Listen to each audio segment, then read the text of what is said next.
Hello YouTubers. There's a few things I didn't talk about in my last video about this solenoid engine, and might have lost a little bit of sleep over it, but anyways, one thing I didn't talk about was the crankshaft and crankshafts in general. This is a cross plane crank, and basically when I designed this engine I treated it like two cylinders. So these are 180 apart, and these are 180 apart, but 90 degrees from this. Essentially, this is a two-stroke engine, and it's obviously different from a four-stroke engine, and the crank needs to be designed different. So if this was a four-stroke engine, the crank would be a flat plane crank. Although there are a few, I guess you'd call them boutique cranks out there that have cross plane. So my crank, I whittled it out of a 2-inch steel dowel, and it was not fun. Steel, I do not like machining steel. I'm not a machinist anyways, but god dang it, steel is a pain in the butt ski to get a clean cut. And I mean, I spent a lot of time just running sandpaper on this stuff. Point being, this is a cross plane crank, and that gives me a firing every 90 degrees.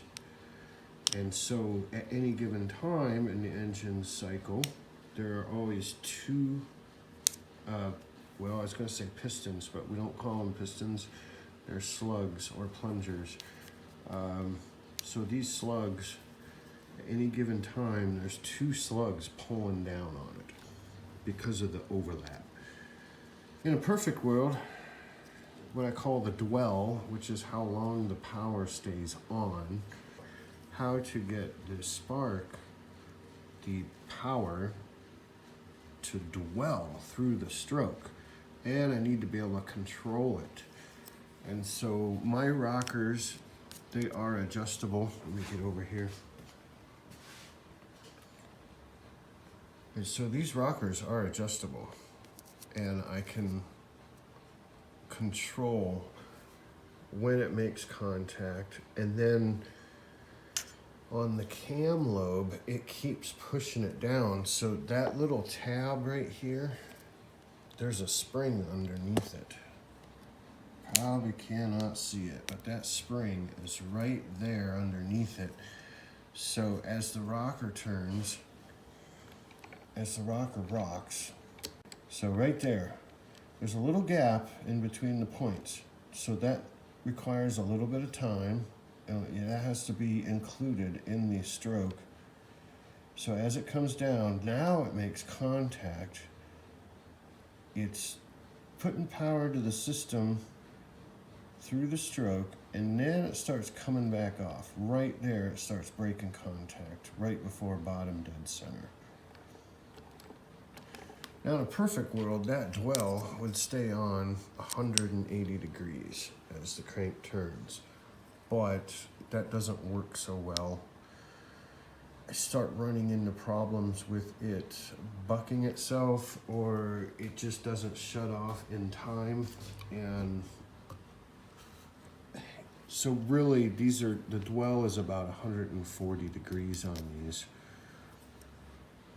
And it just seems to run really good that way. If I make the dwell longer, it starts, like, it tries to fire and it's pushing this down, right? At top dead center, hold on, let me rearrange this. So I broke my light lens. It was a cigar tube here, a clear cigar tube, and it broke. So anyways, I'm just gonna move this out of the way for a second so we could look at the crank. So when we're at top dead center, that slug, even if you turn it on right now, it will not move that thing down because we're at top dead center, and no matter how hard I push, now I pushed it that way, but it has to go one way or the other. you want that thing to fire a little bit past, and that's when you get your pushing power, right? And then halfway down is the strongest part of the stroke, because that's when you get the most torque, the most leverage on the crank. Again, when you get towards the bottom, there's no sense in having the power on right there either. It's not doing anything. So what ends up happening is you end up adding resistance in the engine, in the magnetism, as well as on the cam lobe, because now I have to push that lifter even farther, and it pushes down the springs, and it adds a lot of resistance on the lifters. So anyhow, about 140 degrees on the stroke is a nice, happy sounding engine, and it runs great there. And it's got quite a bit of torque, as you can see. I put this fan on here. I'm not sure where I acquired it. And I had to make the blade. The motor was all busted up. It looks like the fan was dropped, and so the propeller was broke. The casing on the back, the plastic casing, was all busted up. So anyways, I gutted it, threw that shit away. I made a propeller out of a piece of copper. It's double thick. It's a copper sheet, and I folded it, and so it's double thick. And it works for now. I had to make this shaft to fit these 1/2-inch bearings. I don't know where I got these from, but I always wanted to put them on something, and this seemed to be the right thing to put them on. I machined these. This is some brass legs for these guys to sit in. They had a little peg on the bottom, and it went into something, and it allowed it to turn. So I machined this brass, and this is a press fit, so that peg is pressed in here. And I had 2 of them. There's the other one right there. And they got oilers on them too, man. That's really slick right there. So I've been putting some 3-in-1 oil in there for this guy. Let's see, I got a thrust bearing here, and the shaft is machined with a shoulder at this end, and so that's the other thrust bearing. 2 thrust bearings right there, so I don't need thrust bearings over here. Now, sprockets. I wanted to talk about sprockets. There's a few things to know about sprockets. Now, I made my own sprockets. This is the original one I was using. And you see it's got a set screw thingy there. This is stainless. And I made these by, I put this on the lathe, and there's 3 numbers you need. You need the outside diameter, you need the inside diameter down in the valleys, and you need a point about halfway up, which is called the pitch diameter.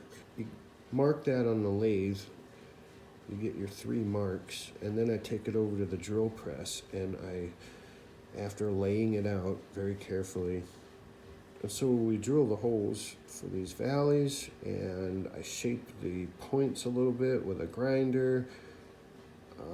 It's not too critical. The valley is what's critical. Those have to be, because that's where the chain lands.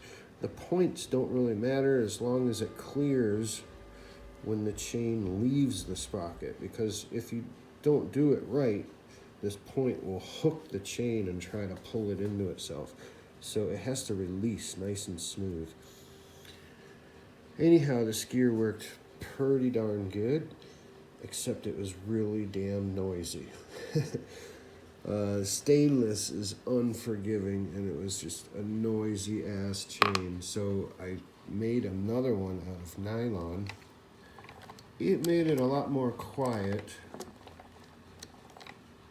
but it's still noisy. So I think I'm going to abandon the chain, and I'm going to go with a tooth belt, and get into making some tooth gears. I could just do a flat belt, but this thing actually takes a lot of torque. I think the flat belt might slip on that, and so I was just going to make a a tooth belt for this. Yeah, but I don't even know if I want to do all that. I'm in the process of making an engine, a 4-cylinder gas engine, in the style of the Macbeth or the Holt. This is going to be the housing for my generator on that engine. So this is only temporary, although I did make all this for good reason. It's basically, I'm going to keep all this. It's just the impeller is going to go, and I'm going to turn this into a generator. Not sure if it's going to be 120 volt or 12 volt. I think 120 volt would be really cool. So another thing I forgot to talk about in my last video is these yokes here. So basically I modeled this after a cross slide on a steam engine. Only instead of a slide, I put the skateboard bearing in here. And that bearing is riding in these tracks that I machined out. You can't see the track, it's just a black line there that you're looking at. But there is a track in there. It's about 1/8 of an inch deep. And so that bearing rolls on that track, and the track keeps it from going side to side. And that's what keeps my slug straight. So I got my con rod, and it's got a split there, just like a typical con rod on a gasoline engine. And there's my little oil hole drizzler. I can drizzle oil in there. But my con rod comes up to this yoke, and this yoke, in the top of it, there's a 1/4 inch threaded hole. And so these bolts that hold the slugs, and the slugs have a set screw. That's what's holding them on.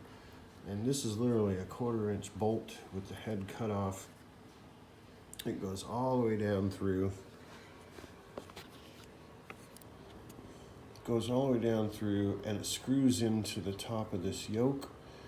And you see a nut right there. That's what locks it in place. And what's really slick about this is that the bearing is always turning in the same direction. At first glance, you might think that bearing is reciprocating back and forth, but that's not the case. What's happening is the load, when the slug pulls this down, the load forces that bearing against one track, right? When this comes around, the flywheel is then pushing the bearing to the other track. And that's what allows the bearing to constantly roll in the same direction. And it works great. It takes so much resistance out of this. Originally, I was going to have some fabricable bearing system up here. And so these were going to slide in a little brass bearing like so, but it ran so good without it, I just left it. And so they there is a little bit of play there. You know, they do just kind of flop around at the top, but it's secure at the bottom, and that's what keeps it all together. I thought for sure that the magnets, when the magnet energizes, that it would pull the slug against the side and make it stick. And it doesn't do that. These things actually, they free float. When it energizes, they're not pulling one side or the other, which is really strange. I guess because even though this is steel, these housings are steel, there's just so much mass there that's not steel. And the sleeve around these slugs inside here is brass. So there is no steel. I guess the only magnetic attraction would be the steel plate right here on top. What's cool is when it's running, if I want to know if all the cylinders are firing, I just stick a metal tool against it while it's running, and it sticks to the slug. I mounted this thing to a piece of locust, Locust is some really good hardwood. It's a Mother Nature's treated lumber. It lasts forever. They use it for fence posts and such. I didn't do anything special to this. I actually was doing an experiment with epoxy, and this was my experiment. I just poured epoxy on it just to see if I could. And I did some burns on it, you know, and there's a little burn hole over here. And I was gonna burn this bigger and make this an oil catch because this thing just dribbles oil everywhere. I'll find a lens for my stack. I've been putting the little tea light candles in there. That's pretty cool.